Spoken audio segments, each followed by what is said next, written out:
What is up, everybody? Welcome to my channel. Happy holidays. I am stunting on fools with this sweater on. Join me and let's count down the top 10 moments in poker of 2019.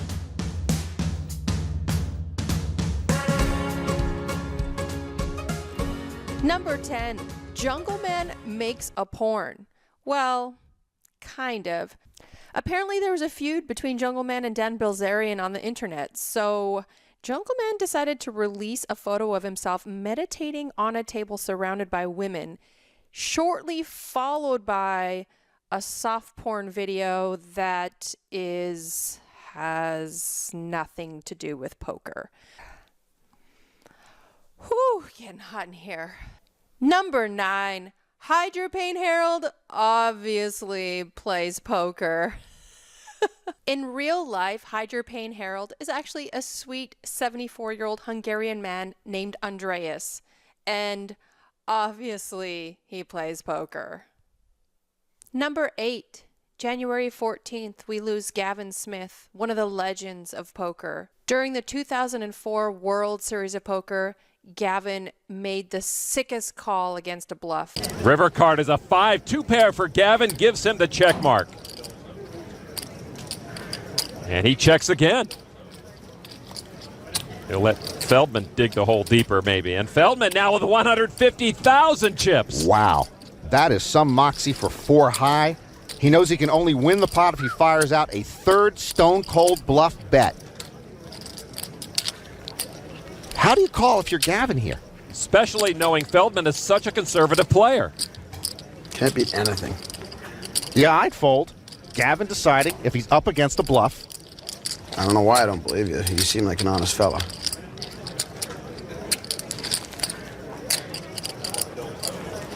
Gavin trying to get a better read on Feldman. Oh, Peter seems a little nervous right there.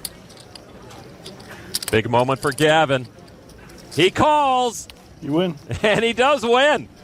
Number 7, if you go down to the bottom of Italy and then jump into the Mediterranean Sea and swim kind of halfway towards Africa, you will see a casino.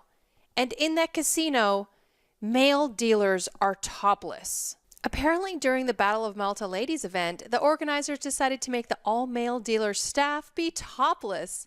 What could go wrong? Multiple poker players, including Diva Baron, pointed out how objectifying men in this way is wrong. Man, that's really tough. I feel bad for them. I have no idea what that feels like. You and I both know that there's nothing more important in this world than feuds over markup. Why, world wars have been started over feuds over markup. That's why in number 6 is Mr. Shaun Deeb, the markup police himself, versus Daniel Negreanu. This was my least favorite thing to talk about because I kind of don't understand why they're fighting. Daniel posted some stuff about selling potential markup for small ball tournament packages, and Shaun Deeb quickly interjected, saving us all from the horrible human that is Daniel Negreanu. Not really. But then it quickly escalated into something very personal, and then they started a marriage last longer. Like, why? Who? None of us really care. Anyway, it was ridiculous. Feel free to scroll through Twitter and be bored. At number 5, it's the washed-up poker pro Phil Gelfand issuing a heads-up challenge to the poker world. Basically, Phil wants to play at least 50,000 hands of at least 100, 200 PLO with any PLO coaches out there. Oh, you challenging me? Yeah? Heads up for rolls, bruh. LFG.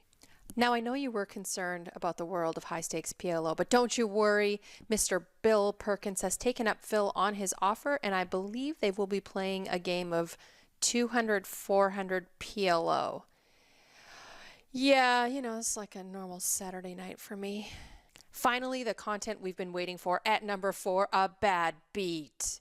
Videos surfaced from a casino in the UK in which 2 players went all in on the flop.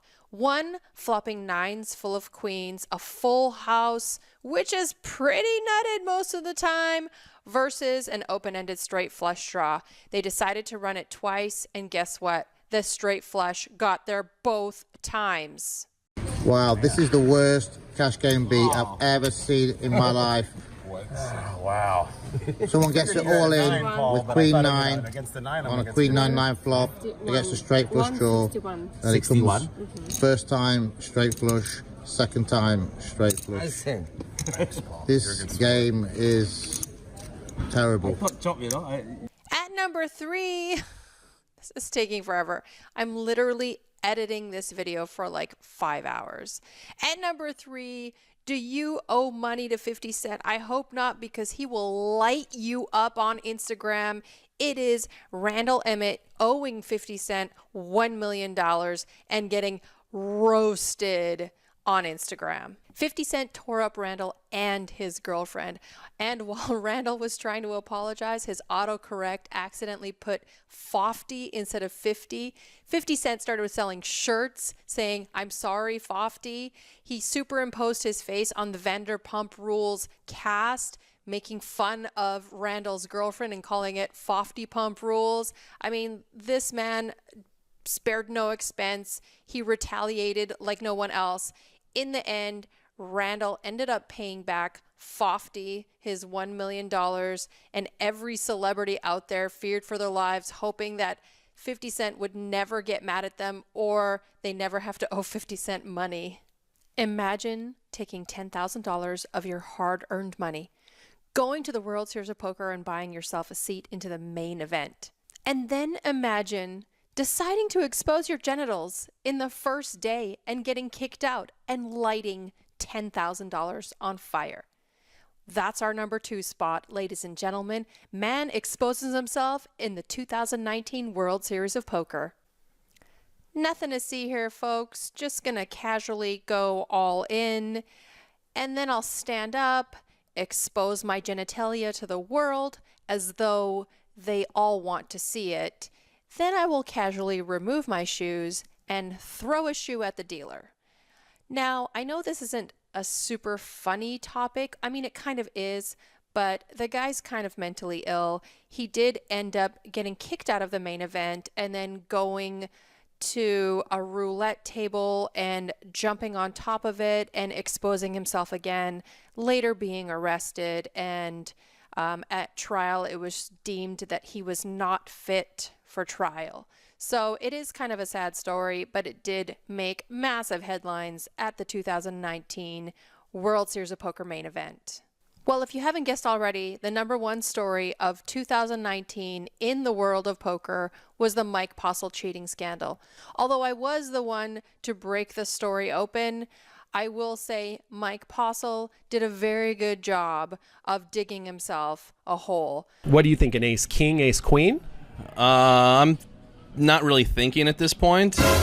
Mike can't even seem to make up something intelligent because he doesn't seem to know that much about poker. Plus, it's extremely risky making up a poker strategy on the fly when his strategy seems to include cheating, and he surely knows he's bound to slip up. So listen to Mike Postle try to complicate his poker strategy to get you to buy that it's all just too complicated for any of us normal people to grasp. There isn't words to describe what I do.